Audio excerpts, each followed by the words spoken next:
Assalamualaikum warahmatullahi wabarakatuh. Ketemu lagi di pelajaran matematika. Hari ini kita sudah sampai ke pertemuan 17. Sebelum kita mulai, kita akan membaca doa terlebih dahulu. Semoga pelajaran kita hari ini dapat kita terima dengan sebaik-baiknya.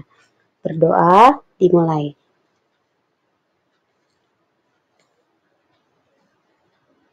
Berdoa, selesai. Oke, kita lanjutkan. Di matematika di pertemuan 17, kemarin kita membahas tentang transformasi geometri. Tentang terakhir itu refleksi atau pencerminan.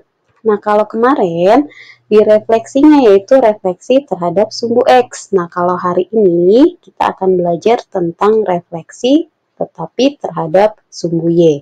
Seperti apa sih penyelesaiannya? Ketika refleksi terhadap sumbu Y, kita punya bentuk umum seperti ini. Ketika A, X, Y direfleksikan terhadap sumbu Y, maka bayangannya adalah awal titik itu adalah A, X, Y. Direfleksikan sumbu Y, bayangannya atau A aksennya adalah X-nya akan berubah menjadi min, sedangkan Y-nya tetap. Ingat, kalau misalkan X, sumbu X, yang berubah adalah nilai yang belakang. Tetapi kalau sumbu Y, yang berubah adalah nilai yang depan. Oke, sampai sini paham ya? Kalau kita ganti dengan sebuah angka. Sebuah titik R 5,8 ditranslasikan terhadap sumbu Y. Ini bukan ditranslasikan, tapi direfleksikan terhadap sumbu Y. Maka titik bayangannya adalah, ingat yang berubah adalah bagian depan. Maka jawabannya adalah, pertama kita punya rumus A, X, Y, direfleksi sumbu Y, bayangannya adalah min X, Y. Maka kalau kita ganti dengan sebuah angka, dia akan bernilai R itu 5,8, refleksi terhadap sumbu Y, maka dapat R aksen atau bayangan si R adalah min 5,8. Oke, sampai sini paham ya? Gampang ya? Jadi yang berubah adalah nilai yang depan. Nah, sekarang kalau saya punya contoh soalnya seperti ini. Diketahui titik M min 4, min 9 direfleksikan terhadap sumbu Y, maka titik bayangannya adalah, ingat, ketika kita punya rumus umum A, X, Y, menjadi A aksen itu adalah min X, Y. Maka titik M yang pertama min 4,9, refleksi sumbu Y, maka dapat bayangan X-nya akan ditambahkan min, karena min ketemu min adalah plus, maka angka 4-nya min-nya hilang, hanya ada angka 4. Jadi jawabannya adalah 4, min 9. Mudah ya? Sekarang kalau contoh terakhir, saya punya contoh ketiga bentuknya seperti ini. Titik P 5,-3, refleksi sumbu Y dilanjutkan dengan merefleksi sumbu X. Jadi dua kali ya bayangannya. Bagaimana bayangannya? Pertama, P 5,3. Yang berikutnya disuruh untuk merefleksi terhadap sumbu Y. Ingat, kalau sumbu Y maka yang berubah yang depan. Maka titiknya adalah min 5, min 3. Ingat, yang belakang jangan diapa-apain. Nah, berikutnya harus dilanjutkan dengan merefleksi terhadap sumbu X. Maka kita refleksi deh tuh titik yang terakhir dengan sumbu X.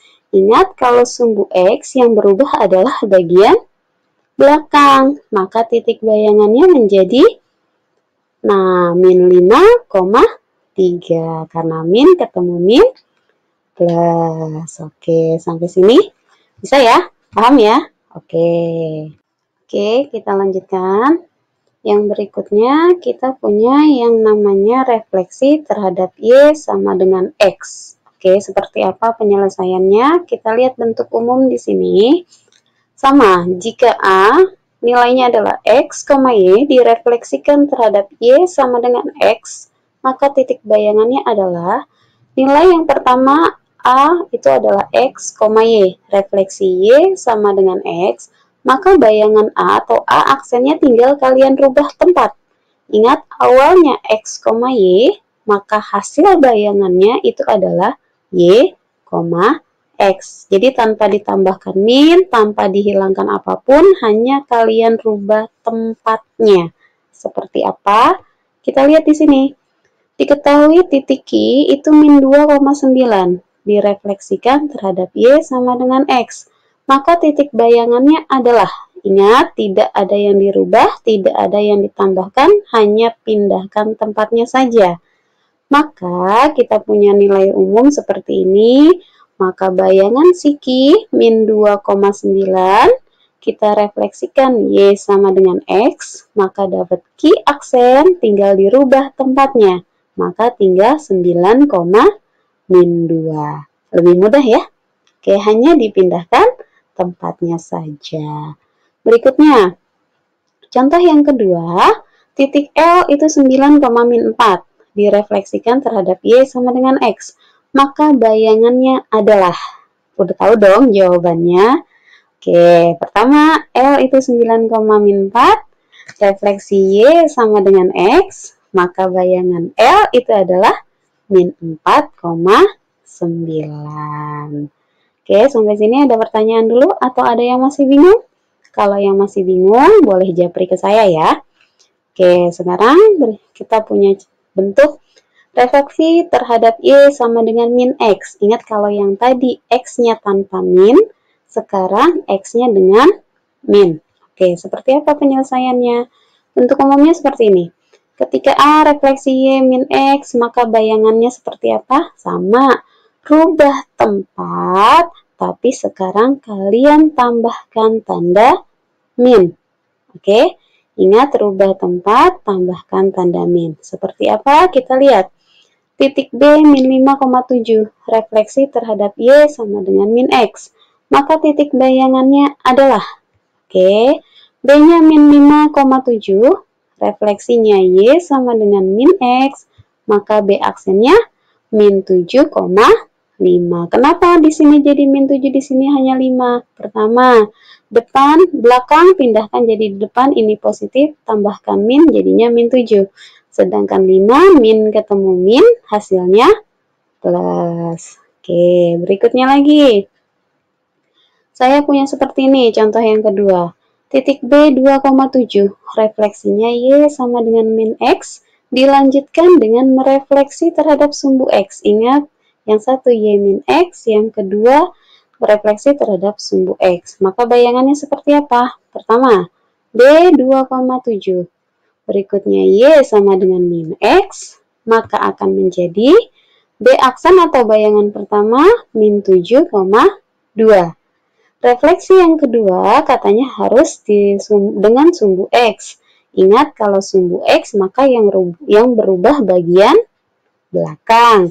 Maka titik bayangan yang kedua, min 7-nya tetap, min 2 berubah menjadi 2. Mudah ya? Oke, nah sekarang tugas kalian sama seperti minggu-minggu sebelumnya. Kalian kerjakan latihan di Google Form yang telah saya buat. Dan ini adalah tokennya. Oke, ingat jaga kesehatan, tetap stay di rumah, ingat 3M-nya. Mencuci tangan, memakai masker, dan menjaga jarak aman. Oke, sekian dari saya. Assalamualaikum.